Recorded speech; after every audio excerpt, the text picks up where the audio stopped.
Karnataka news beet follow ಮಾಡಿ, subscribe ಮಾಡಿ. ತಾನೇ 12 ಗಂಟೆಗೆ 11:15 12 ಗಂಟೆಗೆ ನನಗೆ ಆದೇಶ ಬಂದಿದೆ. ದಾವಣಗೆರೆ ಮತ್ತು ಬಾಗಲಕೋಟೆ ಸೀಟನ್ನು ನಮ್ಮ ಹೈಕಮಾಂಡ್ ಕ್ಲಿಯರ್ ಮಾಡಿದೆ. ಬಾಗಲಕೋಟೆಗೆ ಉಮೇಶ್ ಮೇಟಿ ಎರಡನೇ ಮಗ, ಅವ್ರಿಗೆಲ್ಲರೂ ಕೂಡ ಅವರು ಒಮ್ಮತದಿಂದ ನಾವೇನು ಶಿಫಾರಸು ಮಾಡಿದೋ ಆ ಪ್ರಕಾರ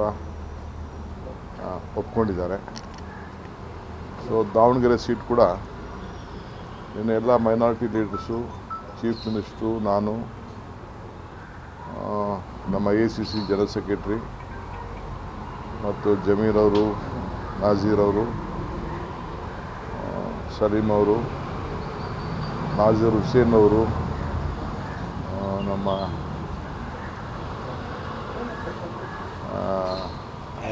ಹ್ಯಾರಿಸ್ ಅವರು, ಜಬ್ಬಾರ್ ಅವರು ಎಲ್ಲರೂ ಕೂಡ ಮಾತಾಡಿ ಸೊ ಒಮ್ಮತದ ತೀರ್ಮಾನಕ್ಕೆ ಬಂದಿದೆ. ಸೊ ನಮ್ಮ ಪಕ್ಷದ ಸಂಪ್ರದಾಯದಂತೆ ಮೊದಲಿಂದ ಕೂಡ ಆ ಕುಟುಂಬದವ್ರಿಗೆ ನಾವು ಮಧ್ಯ ಕಾಲದಲ್ಲಿ ಖಾಲಿ ಆದಾಗ ನಾವು ಅವಕಾಶವನ್ನು ಮಾಡಿಕೊಡ್ತಿದ್ದೋ ಆ ಪ್ರಕಾರ ನಾವು ತೀರ್ಮಾನವನ್ನು ಶಿಫಾರಸು ಕಳಿಸಿದ್ದೀವಿ. ಎಲ್ಲರೂ ಕೂಡ ಒಪ್ಕೊಂಡಿದ್ದಾರೆ. ಒಮ್ಮತಕ್ಕೆ ಚುನಾವಣೆ ಮಾಡಿ 2 ಸೀಟನ್ನು ಕೂಡ ಗೆಲ್ಸ್ಕೊಂಡು ಬರ್ತೀವಿ ಅಂಥೇಳಿ ಒಪ್ಕೊಂಡಿದ್ದಾರೆ. ಸೊ ಈಗಾಗಲೇ ನಾನು ಮಲ್ಲಿಕಾರ್ಜುನ್ ಅವ್ರಿಗೆ ಅವರ ಮಗನ B.Pharm ಅವ್ರ ಕೈಯಲ್ಲಿ ಕೊಟ್ಟು ಕಳಿಸ್ಕೊಡ್ತಾ ಇದ್ದೀನಿ. ಸೊ ನಾಳೆ ನಾನು ಮತ್ತು ಮುಖ್ಯಮಂತ್ರಿಗಳು, ಇನ್ನು ಕೆಲವು ನಾಯಕರುಗಳು ನಾವೆಲ್ಲ ಹೋಗ್ತಾ ಇದ್ದೀವಿ.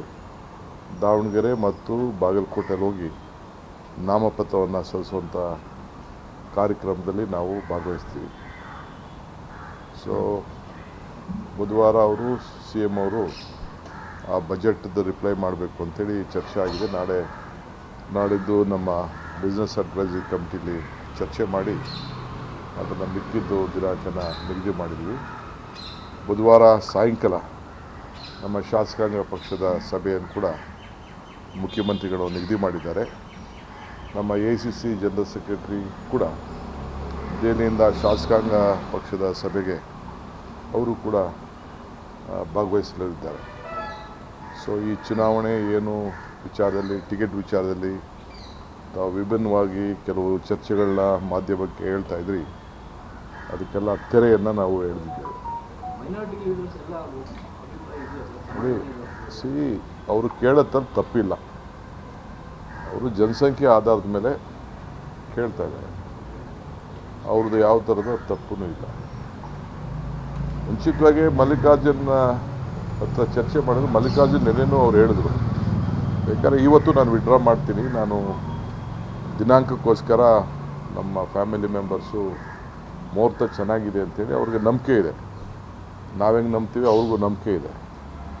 ಸೊ ಅದಕ್ಕೆ ಅವರು ಮಾಡಿದ್ದಾರೆ. ಬೇಕಾದ್ರೆ ನಾನು ಇವತ್ತು ವಿಡ್ರಾ ಮಾಡೋಕ್ಕೆ ನಾನು ರೆಡಿ ಇದ್ದೀನಿ ಅಂತ ಅವರು ಕೂಡ ಒಮ್ಮತವನ್ನು ವ್ಯಕ್ತಪಡಿಸಿದ್ರು. ಅವ್ರಿಗೂ ಕೂಡ ಹೇಳಿದ್ರು, ಪಕ್ಷ ಏನು ಹೇಳ್ತದೆ ಆ ರೀತಿ ಕೇಳ್ತೀವಿ ಅಂತ. ನಾವೇ ಬಲವಂತವಾಗಿ ಅವರ ತಾಯಿಗೆ, ಸಮರ್ಥವ್ರ ತಾಯಿಗೆ ನಾವು ನಿಲ್ಲಿಸಿದ್ದು. ಅವ್ರೇನು ಇಷ್ಟ ಇರಲಿಲ್ಲ. ನಾನೇ ಖುದ್ದಾಗೆ ಹೆಣ್ಮಗಳ ಹತ್ರ ಮಾತಾಡಿ, MLAಗಳ ಹತ್ರ ಮಾತಾಡಿ, ಈತನಿಗೂ ಇಷ್ಟ ಇರಲಿಲ್ಲ, ನಾವೇ ಒಪ್ಪಿಸಿದ್ದು. She was an housewife, but she is doing good in the parliament also. ನಮ್ಮ ಪಕ್ಷಕ್ಕೆ ಒಂದು ದೊಡ್ಡ ಆಸ್ತಿಯಾಗಿ ಬೆಳೀತಾ ಇದ್ದಾರೆ. ಕೇಳ್ತಾರೆ, ಪಕ್ಷ ಏನು ಹೇಳ್ತದೆ ಅದಕ್ಕೆ ನಾವೆಲ್ಲ, ಇವರು ಒಪ್ಕೊಳ್ತಾರೆ, ಇವರು ಬದ್ಧರಾಗಿದ್ದಾರೆ, ನಾನು ಬದ್ಧರಾಗಿದ್ದೀನಿ. ನನಗೂ ಕನಕಪುರದಲ್ಲಿ ನಿಲ್ಬೇಡ ಅಂದ್ರೆ ನಾನು ನಿಲ್ಲಲ್ಲ, ಇವರು ನಿಲ್ಲಲ್ಲ ಅಂದ್ರೆ ನಿಲ್ಲೋದಿಲ್ಲ. ನಾಯಕರು ಕೇಳಿದ್ರು ಸರ್, ಟಿಕೆಟ್ ಕೇಳುವಂತ ಕಾರಣಕ್ಕಾಗಿ ಸ್ಥಳೀಯವಾಗಿ ಒಂದು ಅಲ್ಪಸಂಖ್ಯಾತ ಸಮುದಾಯದಲ್ಲಿ ಗೊಂದಲ ಇತ್ತು ಸರ್. ಈಗ ಗೊಂದಲನ ಸರಿಪಡಿಸೋದಪ್ಪ ಎಲ್ಲ ಆಸೆ ಪಡೋದು ಚುನಾವಣೆ ಮುಂಚಿತವಾಗಿ. ಈಗ ಮೇಟಿ ಅವ್ರ ಮಕ್ಕಳಲ್ಲೇ ನಾನು ಮಲ್ಲಿಕಾರ್ಜುನ್ ಕೊಡಬೇಕು ಅಂತ ನನ್ನ ಆಸೆ ಇತ್ತು. ಕೆಲವರು ರೂರಲಲ್ಲಿ ಮಗಳು ಕೇಳಿದರು, ಆ ಒಬ್ಬ ಹೆಣ್ಮಗಳು ಸರ್ತಿ ಪ್ರೆಸಿಡೆಂಟ್ ಇದ್ದರು, ಇನ್ನೊಂದು ಹೆಣ್ಮಗಳು ಕೇಳಿದರು, 4 ಜನರು ಕೇಳಿದರು. ಒಂದು ಕುಟುಂಬದಲ್ಲೇ ಆ ರೀತಿ ಆಸೆ ಇರುವಾಗ ಬೇರೆಯವರು ಕೂಡ ಅಪ್ಲೈ ಮಾಡ್ತಾರೆ. ನಮ್ಮಲ್ಲೂ ಕೂಡ ಬೇರೆ ಬೇರೆ ಹೆಸರುಗಳು ಕೂಡ ಬಂದಿತ್ತು ಬಾಗಲಕೋಟೆಗೆ. ಸರ್, ಈಗ ಬಂಡಾಯವಾಗಿ ನಾಮಪತ್ರ ಸಲ್ಲಿಕೆ ಮಾಡಿ ವಾಪಸ್ ತಗೊಳ್ತೀವಿ. ಯಾರು?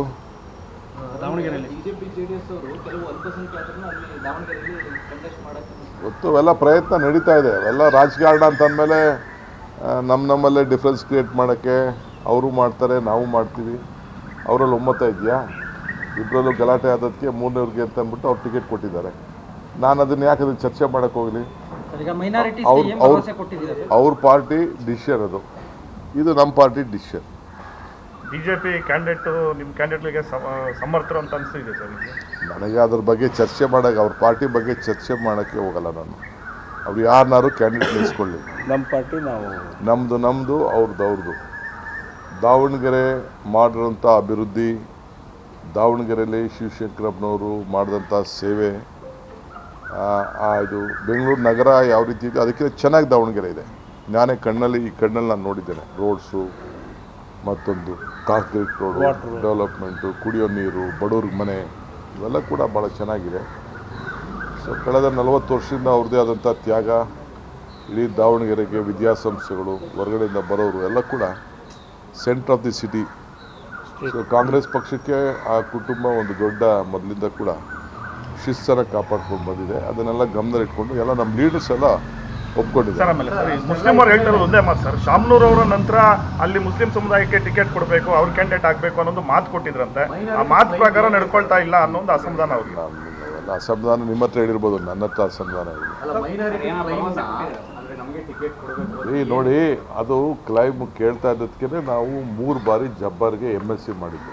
ರಾಜಕೀಯವಾಗಿ ಕಾಂಪನ್ಸೇಟ್ ಮಾಡಬೇಕು ಅಂತೇಳಿ ಜಬ್ಬರ್ಗೆ ಇದೇ ಶಿವಶಂಕರಪ್ಪನವರು SM ಕೃಷ್ಣ ಅವ್ರ ಕಾಲದಿಂದ ಹಿಡಿದು, ಸಿದ್ದರಾಮಯ್ಯವ್ರ ಕಾಲದಿಂದ ಹಿಡಿದು, ಎಲ್ಲರ ಕಾಲದಲ್ಲೂ, ಖರ್ಗೆ ಅವ್ರ ಕಾಲದಿಂದ ಎಲ್ಲರ ಕಾಲದಲ್ಲೂ MSc ಮಾಡಿ ಕೊಟ್ಟಿದ್ದಾರೆ.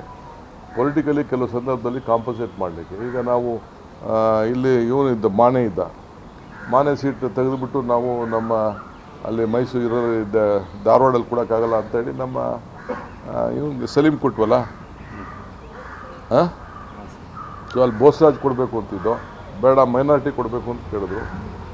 ಅದು ನಾವು ಆಗ ಬೋಸರಾಜ್ಗೆ ಕಾಂಪನ್ಸೇಟ್ ಮಾಡಿದ್ವಲ್ಲ. ಸೊ ಕೆಲವು ಸಂದರ್ಭದಲ್ಲಿ ಆ ರೀತಿ ಮಾಡಬೇಕಾಗ್ತದೆ.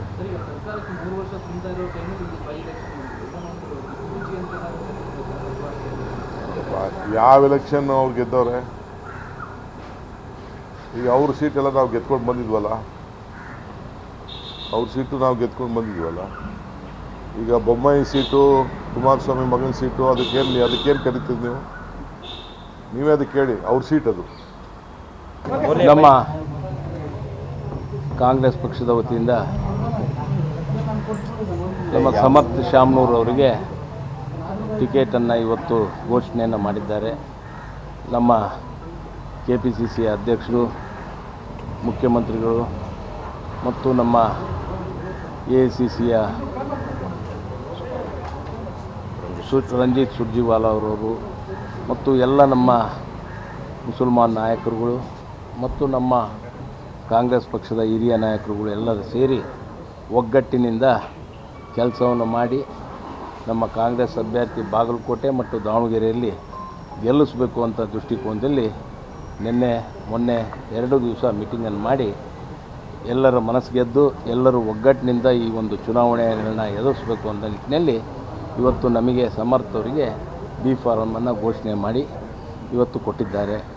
ನಾನು AICCಗೆ ಮತ್ತು ನಮ್ಮ KPCCಯ ಮತ್ತು ನಮ್ಮ ಕಾಂಗ್ರೆಸ್ ಪಕ್ಷದ ಎಲ್ಲ ಕಾರ್ಯಕರ್ತರಿಗೆ, ಎಲ್ಲ ನಾಯಕರುಗಳಿಗೆ ತುಂಬುರದಿಂದ ಅಭಿನಂದನೆಗಳು ಸಲ್ಲಿಸ್ತೇನೆ ಮತ್ತು ಎಲ್ಲರ ಒಗ್ಗಟ್ಟಿನಿಂದ ಈ ಒಂದು ಚುನಾವಣೆಯಲ್ಲಿ ಗೆಲ್ಲೋಣ ಅಂತೇಳಿ ನಾನು ಈ ಸಮಯದಲ್ಲಿ ಹೇಳ್ಬೇಕು. ಒಂದು ಕಡೆ ಬಿಜೆಪಿಯಿಂದ ST ಸಮುದಾಯದ ಅಭ್ಯರ್ಥಿಗೆ ಟಿಕೆಟ್ ಕೊಟ್ಟಾರೆ, ಇನ್ನೊಂದು ಕಡೆಗೆ ನಿಮ್ಮ ಕಾಂಗ್ರೆಸ್ನಲ್ಲಿ ಅಲ್ಪಸಂಖ್ಯಾತ ಸಮುದಾಯ ಟಿಕೆಟ್ಗೆ ಬೇಡಿಕೆ ಇಟ್ಟಿತ್ತು. ಇದನ್ನು ಯಾವ ರೀತಿಯಾಗಿ ಬ್ಯಾಲೆನ್ಸ್ ಮಾಡ್ಕೊಂಡು? ಈಗ ನಿನ್ನೆ ದಿವಸ ಕುಂತಾಗ ಎಲ್ಲರೂ ಸೇರಿ ರಾಜಿ ಸಂಧಾನನೇ ಮಾಡಿದರು. ರಾಜಿ ಸಂಧಾನ ಮೀನ್ಸ್ ಎಲ್ಲರೂ ಸೇರಿ ಒಗ್ಗಟ್ಟಿನಿಂದ ಹೈಕಮಾಂಡ್ಗೆ ಬಿಟ್ಟು, ಹೈಕಮಾಂಡ್ ಏನು ಪ್ರಾಪರ್ ಡಿಸಿಷನ್ ಅಂತಂತೋ will obey by the high command ಅಂತೇಳಿಬಿಟ್ಟೆ ಹೈಕಮಾಂಡ್ನವ್ರಿಗೆ ಬಿಟ್ಟ ಮೇಲೆ ಹೈಕಮಾಂಡ್ನವರು ಇವತ್ತು ನಿರ್ಧಾರವನ್ನು ತೆಗೆದುಕೊಂಡಿದ್ದಾರೆ. ಈಗ ಪ್ರಚಾರಕ್ಕಾಗಲಿ ಅದಕ್ಕಾಗಲಿ ಜಾಸ್ತಿ ಸಮಯ ಇಲ್ಲ. ಇದರ ನಡುವೆ ಸ್ಥಳೀಯವಾಗಿ ಸೃಷ್ಟಿಯಾಗಿರುವಂಥ ಗೊಂದಲಗಳನ್ನು ಸರಿಪಡಿಸಿಕೊಂಡು ಯಾವ ರೀತಿ ಕೆಲಸ ಕಾರ್ಯಗಳು ಇನ್ಮೇಲೆ ಸ್ಟಾರ್ಟ್ ಆಗುತ್ತೆ. ಯಾವುದು ಗೊಂದಲಗಳು ಏನಿಲ್ಲ. ನಮ್ಮಲ್ಲಿ ಎಲ್ಲ ಸಮಾಜದವರು ಎಲ್ಲರೂ ಅಣ್ಣ ತಮ್ಮಂದ್ರಂತೆ ಇದ್ದೀವಿ. ಯಾರ ಒಂದು ಮನಸ್ತಾಪನೂ ಇಲ್ಲ. ಏನು ಚುನಾವಣೆ ಅಂದಾಗ ಮತ್ತು ನಾನು ನಿಲ್ತೀನಿ ಅಂತ ಎಲ್ಲರೂ ಕೇಳ್ತಾರೆ. ಕೇಳೋದ್ರಲ್ಲೇನು ಯಾರಿಗೂ ಏನೂ ಇದಿಲ್ಲ, ಎಲ್ಲರೂ ಕೇಳ್ಬೋದು. ಆ ನಿಟ್ಟಿನಲ್ಲಿ ಇವತ್ತು ಹೈಕಮಾಂಡು ಏನು ನಮ್ಮ ಕಾಂಗ್ರೆಸ್ ಸಂಸ್ಕಾರ, ಅದರಲ್ಲಿ ಮುಖ್ಯವಾಗಿ ನಾವು ಕಾಂಗ್ರೆಸ್ ಫ್ಯಾಮಿಲಿಯವರು 40 ವರ್ಷದಿಂದ ನಮ್ಮ ತಂದೆಯವರು ಕಾಂಗ್ರೆಸ್ನಲ್ಲೇ ಇದ್ದು ದುಡಿದಿದ್ದಾರೆ. ಅದನ್ನು ಅವರು ಪರಿಗಣಿಸಿದ್ದಾರೆ ಮತ್ತು ಅಲ್ಪಸಂಖ್ಯಾತರು ಅವರು ಕೇಳುವ ಹಕ್ಕಿದೆ, ಕೇಳಿದ್ದಾರೆ. ಆ ನಿಟ್ಟಿನಲ್ಲಿ ಯಾರ್ದು ಏನು ತಪ್ಪಿಲ್ಲ ಮತ್ತು ಎಲ್ಲರೂ ಇವತ್ತು ಒಮ್ಮತದಿಂದ ಸಮರ್ಥವ್ರಿಗೆ ಕೊಡ್ರಿ ಅಂತ ಹೇಳಿ ಮೇಲೆ ಹೈಕಮಾಂಡ್ ಒಪ್ಪಿದೆ. ಬಿಜೆಪಿಯಿಂದ ಮುಸ್ಲಿಂ ಮತಗಳ ವಿಭಜನೆ ಸ್ಟ್ರಾಟಜಿ ಮಾಡ್ತಾ ಇದ್ದಾರೆ. ಅಂದರೆ ಮುಸ್ಲಿಂ ಅಭ್ಯರ್ಥಿಗಳ ಪಕ್ಷೇತರವಾಗಿ ಕಣಕ್ಕಿಳಿಸೋ ಪ್ರಯತ್ನ ನಡೀತಾ ಇದೆ. ಗೊತ್ತಿಲ್ಲ, ಇನ್ನೂ ಕೇಳಿಲ್ಲ, ಇನ್ನು ಟೈಮ್ ಆಯ್ತಾ. ಬಿಜೆಪಿನ ವಾಪಸ್ ತರಿಸೋ ಪ್ರಯತ್ನ ಮಾಡ್ತೀರಾ ಅಂತ ನಾಮಪತ್ರ ನೋಡೋಣ ಮಾಡ್ಸೋಣ, ಏನೇನು ನೋಡೋಣ. ಕರ್ನಾಟಕ ನ್ಯೂಸ್ ಬೀಟ್ ಫಾಲೋ ಮಾಡಿ, ಸಬ್ಸ್ಕ್ರೈಬ್ ಮಾಡಿ.